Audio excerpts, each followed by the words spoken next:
Canada.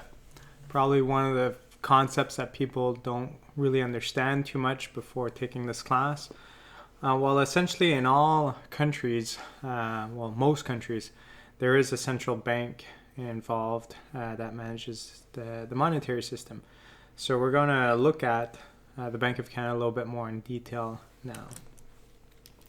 So some of these institutions may have started as profit maximizing institutions, but eventually, in pretty much every country, the central bank is owned by the government. So the goal was to provide services to ordinary banks and regulate the quantity of money in the economy. The Bank of England started as private and then was taken over by the government. And if we think of the Bank of Canada, well, banknotes used to be issued by the Department of Finance and the commercial banks. Canada was on the gold standard. What that means is that idea of commodity money, which we've seen in the previous section. Essentially, we're looking at new solutions now. So the Bank of Canada was enacted in 1934 and then established in 1935 and nationalized in 1938. Don't need to remember these dates, but just it gives you a rough idea of when all of this happened. Essentially, the Bank of Canada is owned by the federal bank, so all profits accruing from its operations are remitted to the government of Canada. It's false to think that these are owned by rich bankers. It's a public entity.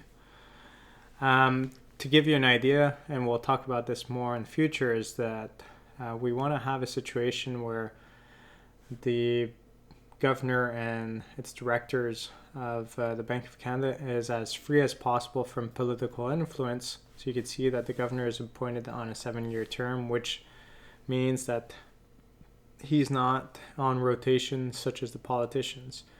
He's moving along with different politicians, because politicians normally have 4-year terms and they could serve more than one, but essentially this leads to a situation where these people are treated as separate. They're not part of the Conservatives or part of the Liberals or NDP. They're really seen as a separate entity.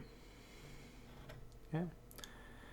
So the reason why they want to be separate is they want to be as free as possible from day-to-day political influence. It's not completely independent because the government must answer to the Parliament.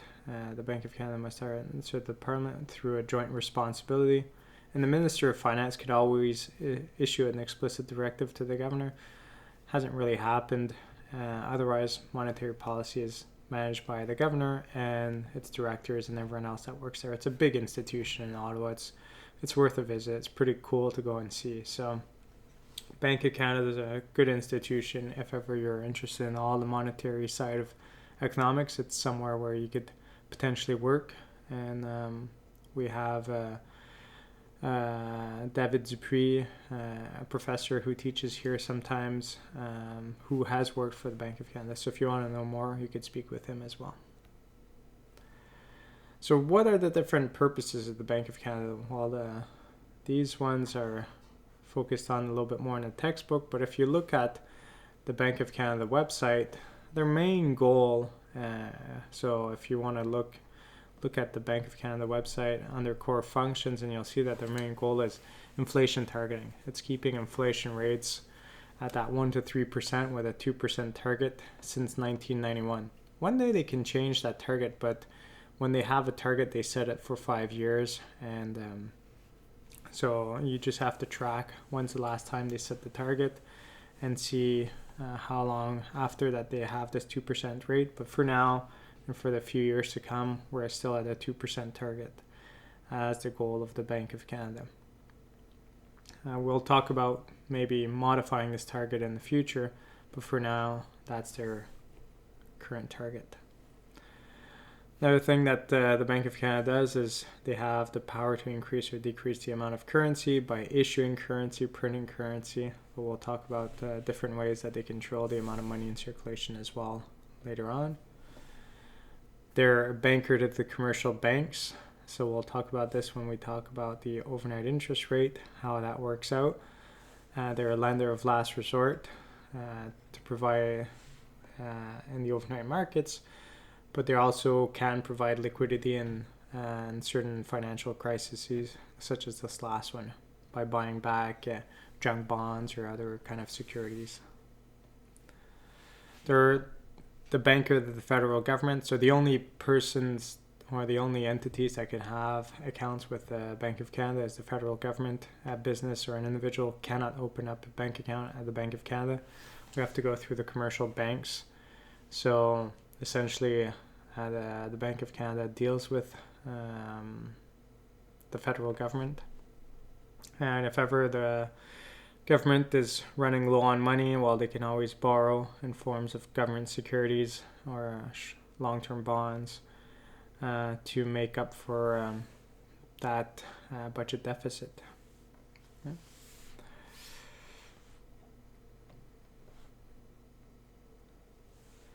Last but not least, they're a regulator of the money supply. So we talked about issuing currency, but with the money multiplier, the Bank of Canada cannot regulate to the highest precision, but through different policies, different tools, we'll see open market operations, overnight rates, and other things like that.